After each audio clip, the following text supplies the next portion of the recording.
If you are someone who's getting stuck on sentimental clutter, be it yours or somebody else's, then this episode is for you. Today we're going to talk all about sentimental clutter, how to perceive it, what to do with it. So go ahead and click the thumbs up button and let's dive right in. We infuse our belongings with emotion. Obviously, they don't have any emotions and they really don't have any meaning aside from the meaning that we give them. I know this is something that you probably know and already understand on some level, but it's one of those things that can kind of fall to the back. And I want to bring it back up to your awareness that the belongings themselves really have no meaning outside of what you are giving them. It can be a very painful and emotional process going through and letting things go when we've attached this kind of value to them. So this is a really sticky area for a lot of people. And what's really tricky is that it's easy to rationalize this type of clutter. It almost feels like you're doing a kind thing by holding on to something that has a positive emotional value to it, especially if it's something that reminds you of another person or that somebody gave you or that reminds you of a pleasant time in your life. What can happen is that can get out of control and we can start to identify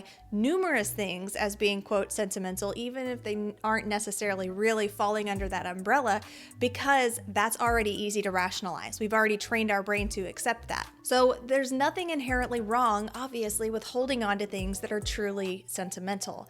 But it's like I've said before, using the candy bar analysis, right? There's nothing wrong with having a candy bar, maybe even 2 candy bars, but what about 50 or 100? You know, at some point, that positive thing, that candy bar, turns into self-sabotage. And that's what a lot of people do with their sentimental belongings. Then it becomes a sabotage to their space. So here's the big takeaway that I want you to get from this video.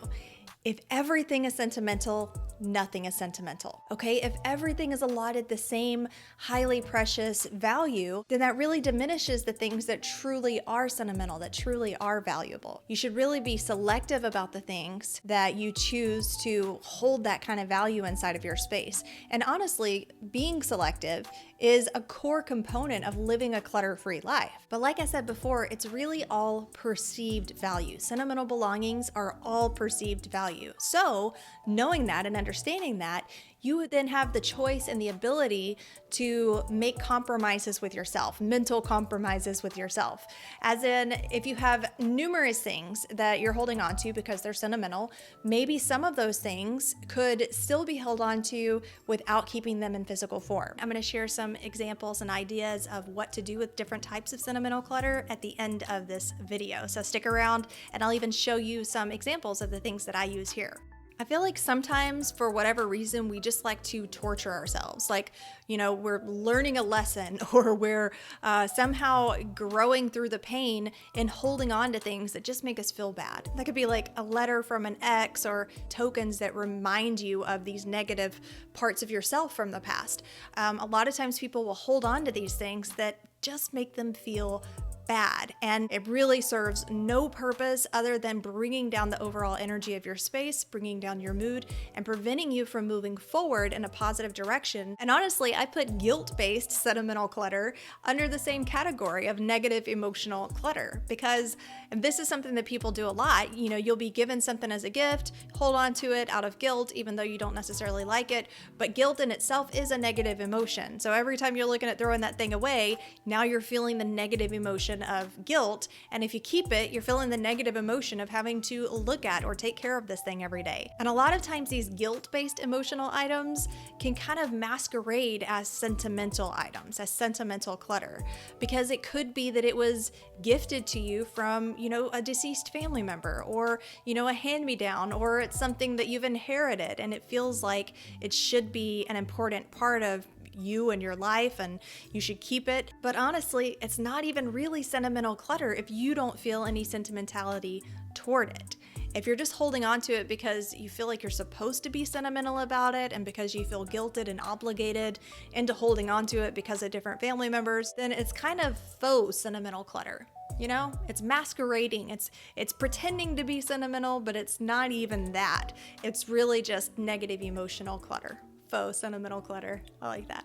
So what about things like gifts from your kids? If you have a kid who has like crayons and construction paper and they're like toddler to early elementary age, you're probably getting just stacks and stacks of drawings, pieces of art regularly. And it's like, you don't want to just take it and immediately throw it away. So, you're left with this whole dilemma of where the heck am I supposed to put all of this stuff? Now, a lot of it just depends on your unique situation. How old is your kid? What kind of gifts are we talking about? How frequently is this happening? If your child is drawing you a piece of art once every couple of weeks, well, that's not really such a big deal, right? But if it's multiple, and you're getting them every day, and now you're trying to figure out where to store them, then it can start becoming an issue. But the goal here is that all of these things should not just then be new belongings that you are responsible for, right? So we want to have some kind of a system in place. And again, I'm going to share some examples and ideas of what to do with different types of sentimental clutter at the end of this video. The last thing that I want to touch on is other people's sentimental items. I know this can be a big issue for people's partners who are holding on to a lot of stuff, or parents whose kids really have trouble letting things go. So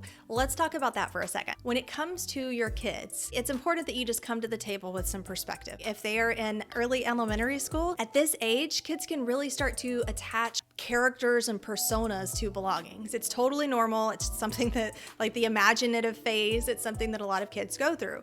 So it's a lot harder to take some of their belongings away that they've really clung on to during that period. My kids went through it too. I remember my daughter, when she was in the first grade, I think, she had this purple jacket. It was a purple puffy jacket. And I don't know how long she had the jacket, but it had turned more brown than purple because she played outside in it all the time. It was like, it got really gross looking. And I tried so hard to convince her to get another jacket. We would go to the store and I would start really talking up some of the other jackets there in the store, like, oh, this one looks so nice. It's all fancy. Why don't we, try getting this one? And she wouldn't have any of it. Like, this was her jacket. She lived in the thing. And so, eventually I came to the conclusion that it wasn't worth me stressing myself out and me stressing her out when eventually summer's going to come anyway. And it did. And she stopped wearing it, and then she grew out of it, and for the next year we got a different jacket, but things like that. There are some things that you just have to come to the table with a little bit of perspective. Your kids aren't always going to be the age they are now. They're not always going to necessarily have the same attachments to the things they do now. And as soon as that grip starts to loosen, then it'll be easier to get rid of some of those things. In the meantime, you can still involve them in the process, still go through some of the things that aren't quite so high ticket for them. And also just decluttering your own spaces makes a huge difference, even aside from other people's things. Now, when it comes to your partner's belongings or your significant other, I know that can be challenging for a lot of people too. And I'm going to do a whole different episode on getting your partner and significant other on board with clutter-free spaces. But when it comes to their own sentimental items, you have to leave it alone. When it's somebody else's sentimental belongings, it's not your responsibility to let it go. So you have to leave it. And I know what I'm talking about because this is Matt's sentimental item. My fiance loves this pillow, not just the pillow, but the pillowcase. And he's probably had this thing for like 20 years. And I cannot get him to get another pillow or even change the pillowcase, which in my opinion looks terrible with our bedding. I hide it underneath other pillows, but I would never get rid of his pillow because this has value to him. No other pillow is ever going to feel the same underneath his head. There are some things that you just have to compromise and work around. My workaround for this is that I have other pillows that actually match the bed that I put on top of it. So the top two things that you can do with your sentimental items is to integrate them into your decor or to use them. If you can't declutter it for whatever reason, you're not able to just take a picture of it, take a video of it, the best thing that you can do is to integrate it. One way that we've done that here is Matt inherited his granddad's ukulele. I think it's kind of cool decor. So we actually have it set up on one of our chunky rustic shelves above the washer and dryer. So if you can somehow delicately incorporate it into your decor, that's ideal. Then you can appreciate it. You can still enjoy it, occasionally take it down and look at it, but it's not being boxed up and stored away somewhere. It's not being shoved in a closet, and it's intentionally placed, not just being crowded with a million other things that you're also deeming as sentimental. And then the other thing that you can do is to use the item. Who says you can't can't eat on the nice plates? Who says you can't use the nice silverware? Use your granddad's pocket knife. Wear the nice jewelry that you inherited. If you want to keep it, then maybe there's a way that you can either incorporate it into your decor or actually use it. You don't have to just keep these things as icons. You can actually use some of them inside of your daily life and still get to enjoy them and get the value out of them. Now, if you don't have to keep the whole item, if you are able to, like I initially said, to make some compromises, some mental compromises with yourself, then you can find ways to break down the parts and use the parts to make new wholes. A while back, I did a widow's retreat. It was a virtual summit. I went on and I spoke to them about decluttering after the death of their partner. The ideas that some of these women had, I thought were just so inspiring. One woman had taken her favorite clothing items from her husband and had created a teddy bear with it. How adorable is that, right? So she had this little teddy bear that reminded her of her deceased husband, and she didn't have to keep all of his clothes. You know, she was able just to take little pieces of her favorite items and use them to create something else. I've seen a lot of people take remnants of their mother's dresses, you know, and create a quilt out of it. So you can take pieces and make a new whole that can also, again, then be used or displayed, but you're not having to keep quite so many items. We use a memory box.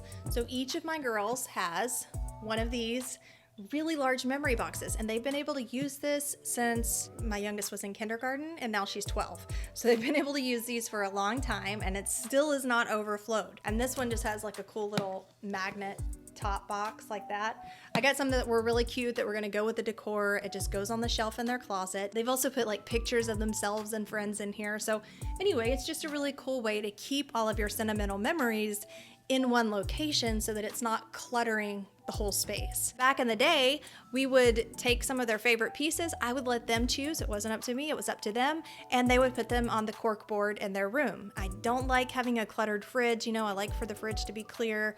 So we would have intentional spaces for them to put their artwork that was still on display. So we had a cork board, we had a whiteboard, and you know, the rules were as long as it fit on the board, then they could put up however much art they wanted. And when they drew new things or they had, you know, new pieces of projects or whatever that they wanted to hang up there, they would choose, you know, what they wanted to remove. And if the thing that they wanted to remove was good enough or valuable enough to them to go in the memory box, then it would. And if not, then they were okay with throwing it away because it had been enjoyed and displayed. Another thing that I've seen recently that I thought was really cool was an exchangeable photo frame. So it's like a picture frame with a little door that opens and you can stack like multiple pieces of art inside of this picture frame and just change whichever one's on top that's going to be displayed. Now, if you still feel like, you know what, I understand, I get it, but I still feel like I can't move forward, then I want to direct you to this other video that's all about when you want to get the clutter out, but you just can't. And if you're ready to make some changes inside of your home and finally create a holistic clutter-free space, then I highly recommend you check out my free masterclass where I share my holistic clutter-free formula. The link is down in the description.